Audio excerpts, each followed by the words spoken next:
Hi, I'm glad that you're here. Let's set up your goals for 2024. So you have to start and end with why in mind. And I know I'm paraphrasing here an author, but you have to do three things first. Before you start anything, write a list of your values. You don't have to give them a mark, it's better just to rank them in the order of their importance to you. And then the second list is what's a 10 for you, what's something that you really enjoy doing or something that's extremely important to you. And then the third list is things that you want to explore. And this is going to be important later on. So with those three lists that are probably going to take you a while, what I want to do and what I tend to do is to start thinking of those, spend a couple or 3 days thinking just what I really value and what I think my life is going to look like in the next year, and make it extremely specific, right?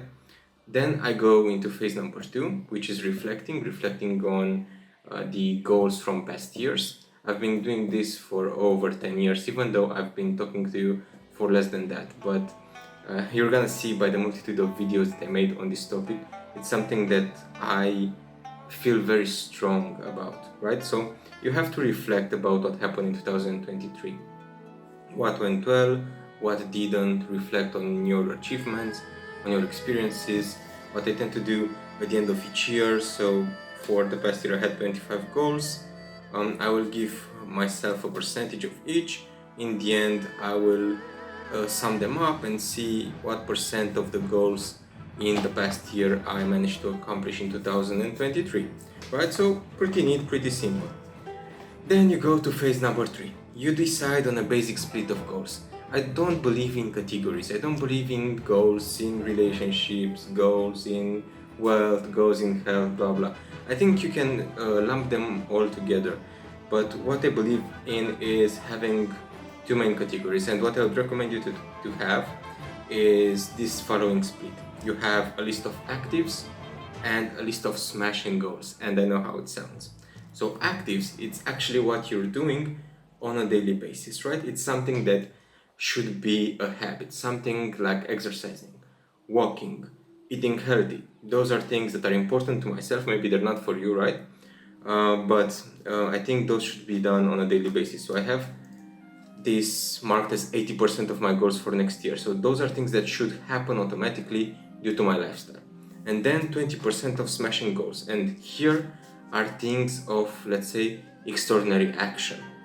And by that I mean a certain achievement that I want, right? Or maybe buying a certain thing, maybe getting to a certain place in life, getting a certain job, getting a specific course or whatever, a typical achievement, a thing that you really have to smash something in order to achieve it, right? So this is one split. There is another one between the actionable versus play goals. I will link to a video from a couple of years ago or 3 years ago when I explained that concept, but I think the actives versus smashing is really nice. And I found it because you have to spend lots of time during your day to do, let's say, things that you are typically doing, like things that you automatically do.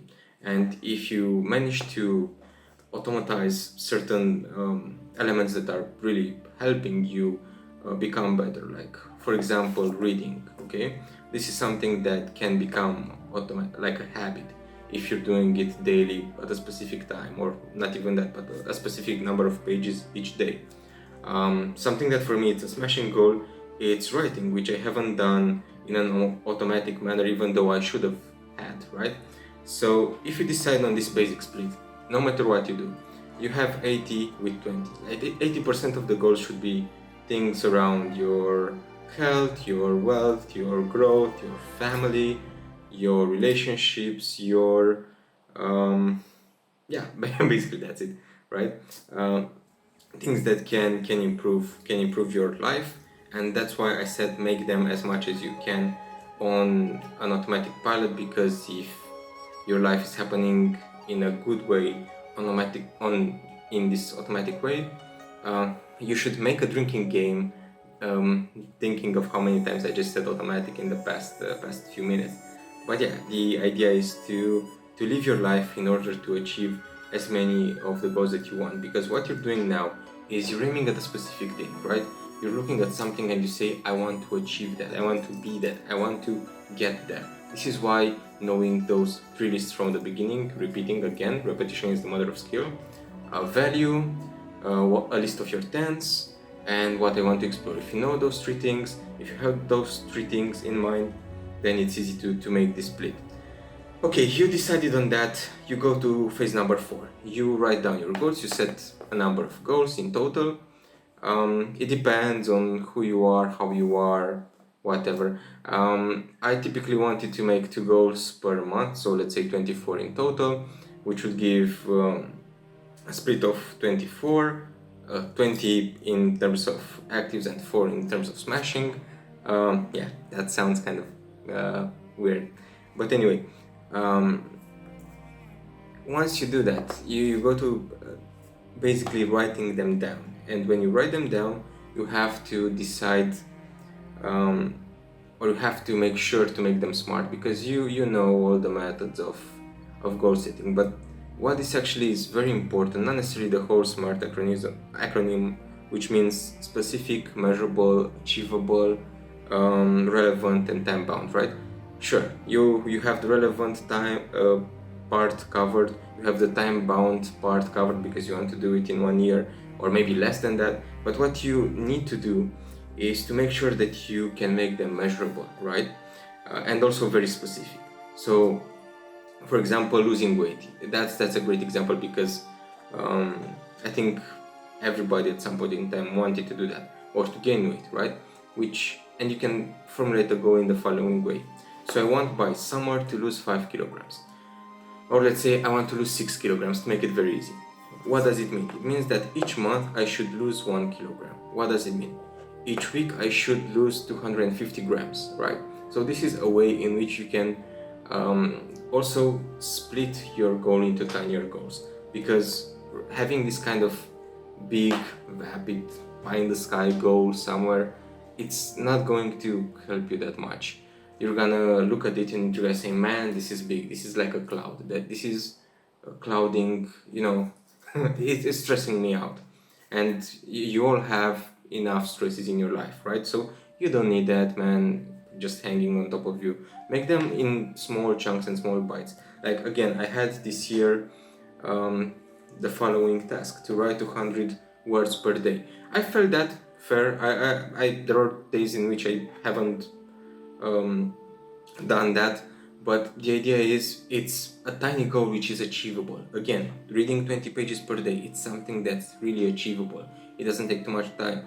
Working out 1 hour a day, maybe that's something that's achievable for you. I had it 5 times per week to work out 1 hour a day. So see, you have to understand how much time you can spend. You want to understand again what your values are, which things are more important to you than others, but also not to overwhelm you in any way, shape or form. By the way, if you set 12 goals and you hit them all, is better than if you set 24 and you hit 10 of them, right?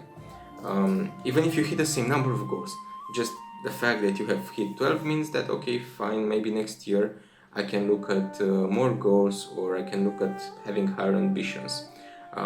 But you know, having way too many goals, this was my first mistake that I did as a beginner, like a very long time ago. I had around 50 goals. I still have lots of goals because I like to track the things that I think I should be doing on a daily basis again, like, you know, reading, exercising, eating healthy, walking, writing. This is already like cooking clean. Those are already 6 goals. So it's very easy for me to just feel this due to the things that I should be doing no matter what, right? Okay, good. So we covered that. Then I will move to step number 5. Okay, which is try gamification. So if you see that you have set goals and they don't work, you can try different methods to gamify this.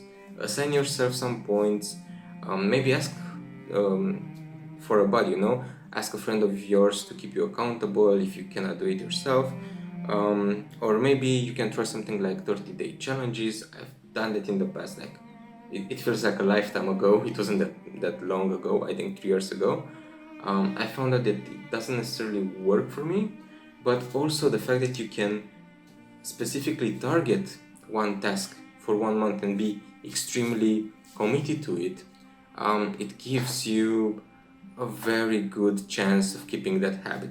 So if you have a habit that you cannot make to stick, if you're doing it for 1 month, it makes you very aware of it. And then if you make it for 2 months, it's almost like it's already set there. The research on habits, it's all over the place. People are going to tell you different times, different lengths that it takes for you to form a habit. What nobody tells you is that it's very easy to lose a habit as well. Working out is a habit as long as you make it one of your values, okay? That's it. Whenever you have to expend energy, if it's not on your values list, this is why the values list is important. If it's not there, it's not gonna get done. Okay, so I told you about making them measurable, which is my, let's say, bonus tip or last tip. The idea is track them, right? Write them down. Each year I start a new agenda, notebook, however you call it.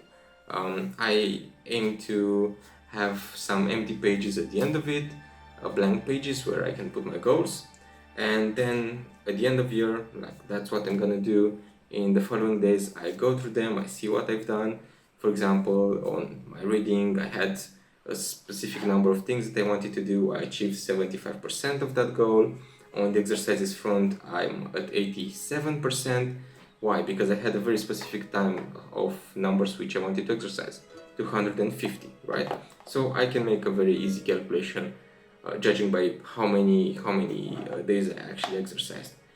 This is not for everybody. This is not saying that you should necessarily do that in order to have whatever, but it has helped me a lot, and I enjoy sharing the things that I think will work for you with this audience, and I'm grateful for that, to be able to do that. Thank you for listening. Thank you for being here. Again, as I often do at the end of the year, my respect and my thoughts go to the people that have left us this year and the people that are struggling, and maybe this period of the year is not the best for them. Hopefully, yeah, we can do something for them through lots of our action, but not necessarily this only at this point in time, but throughout the year. But a good way in which you can help the others around you is to help yourself and to identify the things that you desire to do with your life. And with this thing in mind, I'm wishing you the best year yet, or nah, that's a lot of pressure. Sorry, I don't want to put that on you. So I'm wishing you a nice, quiet, peaceful, full of passion, full of action, full of wealth, full of whatever you desire, right? That's what I'm trying to say. Whatever you value, whatever you desire, whatever you feel like you want to do, I'm hoping that you're achieving it, and I'm hoping that this structure is helping you a bit in achieving those goals. With this in mind, we're gonna hear each other next year, and it's been a pleasure as always, and I'll talk to you soon. Goodbye.